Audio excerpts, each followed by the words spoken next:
Hey everyone, we are in a Volvo V60 Polestar engineered. This is a 2020 model, so it's the kind of pre-facelifted version of this current generation. So that means we got the old Sensus infotainment system, the older style digital dash in here, and otherwise things are pretty much the same, except this is we no longer get on the new ones. It's drive mode selector, which is really unfortunate. This is actually a really good way to change your kind of settings, which you can't really do anymore in the new ones, which is unfortunate. Nonetheless, let's go check this thing out because it's pretty sweet. Now, since this is a kind of facelifted version of the V60 Polestar engineered, it does mean we get the twin charged 2-liter 4-cylinder engine on the hood. That means we have a 4-cylinder engine that is supercharged and turbocharged with a electric motor and a battery pack in this crazy twin engine system. So the rear motor, the rear wheels are powered by the electric motor and the front wheels are powered by the gas engine. So it's a pretty interesting mix. The newer generation is turbocharged only, though it has a larger electric motor and kind of battery pack for more power. So this has around 415 horsepower. The new one comes in around 450-ish, 455 horsepower. And of course, you're going to be getting more EV range in that newer one, though they generally look pretty much the same on the exterior. Blacked out trim, which is really nice looking. We have our signature Volvo's Thor hammer LED headlights, cool little Polestar engineered badge up front as well as the rear. Really slick forged wheels with these, I believe these have the Akebono, or these are Brembo calipers on this one, which are pretty nice. Continental rubber on this one. Up front we have our plug for our charger port for a battery pack, just a level 2 port, J177. Pretty simple and easy to access. Nice metallic paint on this one. The newer ones do come in some cooler colors. Pretty hard to find though. You do have to like custom order these.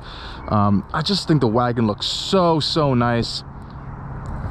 Really nice aggressive look, low as well. Check out that rear end.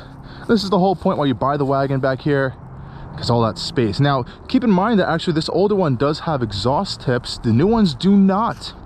I honestly think these look kind of cool. Really big exhaust tips back here, dual exhausts. Check out this rear tailgate. It is powered, which is nice. Lots of storage back here. Big wide and low opening. You have a plug that Volvo will provide you. You can plug in at home if you wanted to kind of charge your battery up.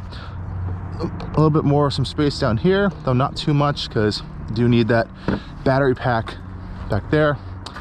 And you know, these are really fun vehicles, interesting vehicles, because especially with that twin engine powertrain, it's a little bit funky sometimes.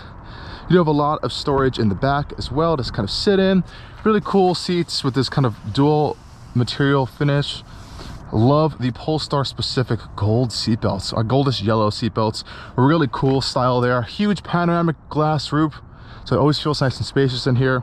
So since it is based off of the 60 series of Volvos, it isn't the most amount of space back here you can get, and you do notice the huge hump in the floor for like the battery packs and stuff. There isn't a drive line, but there is a lot of battery packs and electronics that need to be stored in here, so that's what this hump is for. Otherwise, it's pretty premium space in here, very Volvo-esque as you might expect. You do have cup holders, center console here, nice amount of stuff. I really do like this panoramic roof. It lets a lot of light in here, and it opens all the way behind the rear passengers. Nice Volvo interior. Let's hop up front, and I want to open up the hood so I can show you guys this cool setup here, because you do have adjustable Öhlins dampers here. Now, these are manually adjustable dampers. I don't know why I can never find the hood release on these Volvos. I did own one, so I'm not going crazy. Oh, it's right here. Silly me. Let's go check that out real quick. Now, these are adjustable manually, so it means you have to actually open up the hood, which is thankfully strut based, and you can see over here you have these Polestar engineered Öhlins dampers with the strut tower brace over here, and you can turn these, kind of adjust the firmness or lack of firmness on them. Now I think they're pretty all the way to the that side on that one. I honestly don't know the exact settings. Oh, they're completely different on each side. Wonderful. It's been driving a little bit funky actually, so I'm just going to adjust these to like a middle setting. There's more information on the owner's manual. Here you can see your big engine cover. It's very thickly padded to kind of reduce any noise and kind of vibrations. Huge engine mount and kind of noise isolation mounts in there. It's a pretty cool powertrain. Very complicated though, which is why Volvo did ditch the supercharger for the newer generation. Now, if you want to adjust the rear suspension, you do actually have to take the wheels off. So that's one downside to having a manually adjustable kind of damper setup there. Hopping inside, it's a pretty nice interior cabin. Again, we have those really nice yellowish gold seat belts there. Now, storage in here is a little bit scarce, unfortunately. You have like no storage in the center console here due to that stuff being shoved in the center console, which is really annoying. You do have no wireless charger in here as well, because there really isn't room for one, so I have to kind of like put your phone here or lay it on here, but this does get really hot in here. Nice leather wrapped little shifter here, as well as the center console piece. It's a little bit kind of tighter in here than the 90 series version of Volvo's. Nice mixed material on the doors. We have the Bowers & Wilkins audio system here, which is fantastic. Really great audio system. Nice metal speaker grills as well. Some storage in this glove box though, thankfully, and this is the older style Sensus system from Volvo, which some people actually still prefer, though the newer Google system is starting to get a little bit better with all the software updates and over-the-air software updates. But Volvo has always kind of had this everything buried in here for the past few years now. And this is an older style digital cluster up here. The newer ones, you can have the map in it, but it really isn't that much more configurable than this is. Just a little bit of a different look. Let's just pop it into Polestar Engineered. You can put it in pure EV, as well as constant all-wheel drive to keep those two powertrains in sync. There's a lot of quirky stuff going on here, but there really isn't that much customizability. Some things to note though that Volvo has gotten rid of though on the new ones is that the new ones no longer have paddle shifters anymore, and the new one doesn't have that drive mode selector anymore, which is some omissions that I actually quite miss. I think they should have kept those, but nonetheless, you have to go for an older one if you want that stuff. Little Swedish flag on the seats over here. The seats themselves are actually absolutely fantastic. My only gripe is that I wish they were perforated and cool. They do get a little bit warm with this leather material on here, though there is this cool kind of like textured ruggedized performance textile material. Volvo has fantastic adjustment for their thigh supports, a lot of different ways you're going to move this, so you can really get comfortable in these seats, and they're pretty decently bolstered as well. They're not super tight that they're like squeezing you to death, but there is enough support there, which is fantastic. And you know, let's pop it into drive. Double tap to pop it into drive. You can put it all the way back for reverse. You have a reverse camera right there, a 360 view. That's only from above, unfortunately, but you can kind of zoom in on different angles there like that. Otherwise, pop into drive and head off. It's an old Impreza coupe right there. That's pretty cool. And off the bat, you'll know and realize that this is a stiff vehicle. It's a little bit on the stiffer side. Well, it's much on the stiffer side actually, compared to a regular V60 and just a regular Volvo in general. That's largely in part to these Öhlins dampers here. And again, you can adjust that manually. Cruising around is pretty nice. I believe we are in hybrid mode right now since we're in the Polestar mode. Again, you can put it in pure EV mode to get even quieter if you want. Though I have to say, when the steering is in firm, whoa.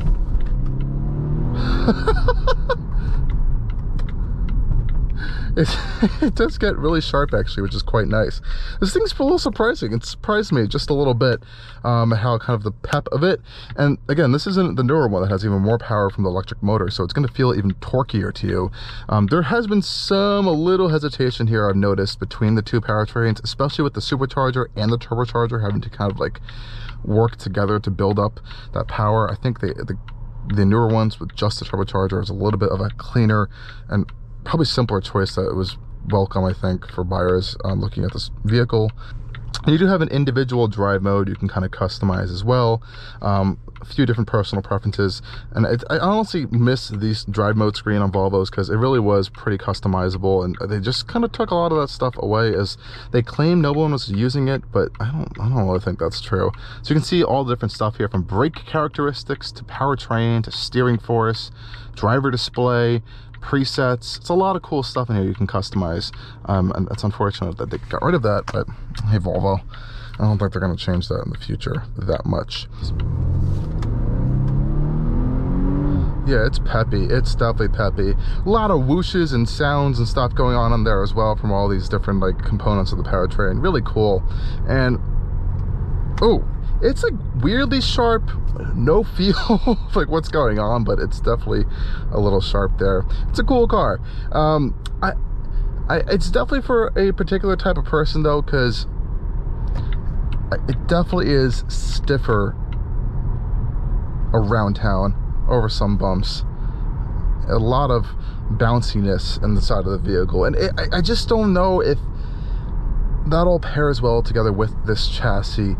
This is meant to be like a volume premium chassis from the Volvo group, and I'm not sure if they had the kind of sharp and dynamics. They didn't have sharp and dynamics in mind. It's kind of like this afterthought of a, I want to say afterthought, but it's like an after the fact tuning situation here. To kind of like fix these few components to make them a little bit more kind of sharp up to a certain degree. Like if you think you're going to compare this to like an M car or an AMG, I wouldn't. Even the M performance models, like the performance AMG models, those are still going to be more dynamic and I think a little bit more sharper than this is. Though it's definitely a unique offering, and I think even just for the looks, it's definitely something to consider.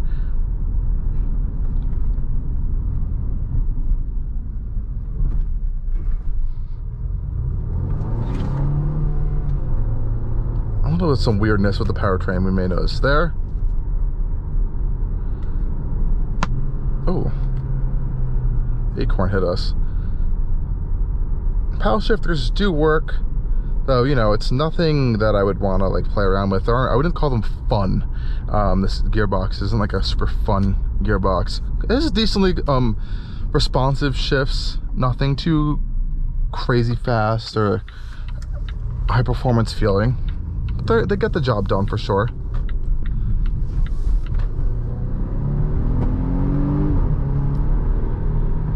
It's definitely got some pep.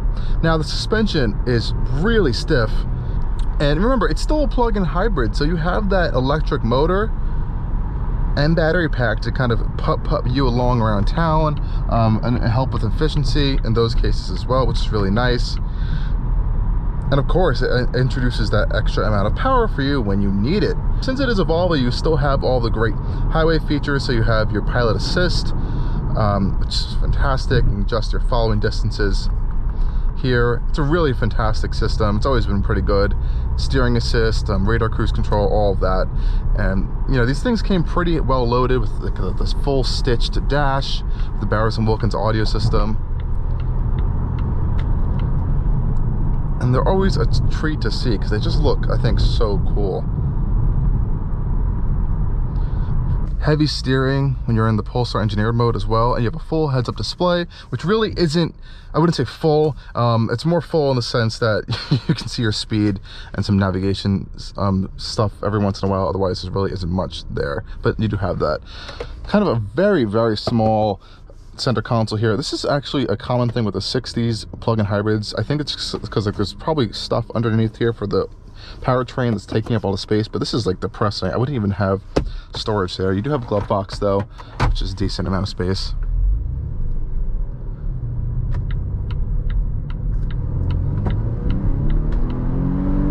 Now putting your foot down, there is a little bit of a delay. Ooh, aggressive downshifts right there. There's a little bit of a delay for that whole engine and the plug-in hybrid powertrain to kick in together. But once it does come on, it's very strong and very smooth and linear. You really don't ever really feel like it's stuttering or anything, which is nice. I'm actually kind of impressed by the steering. I think that this is better than the newer cars, actually. It feels really sharp, actually. It's very artificially heavy.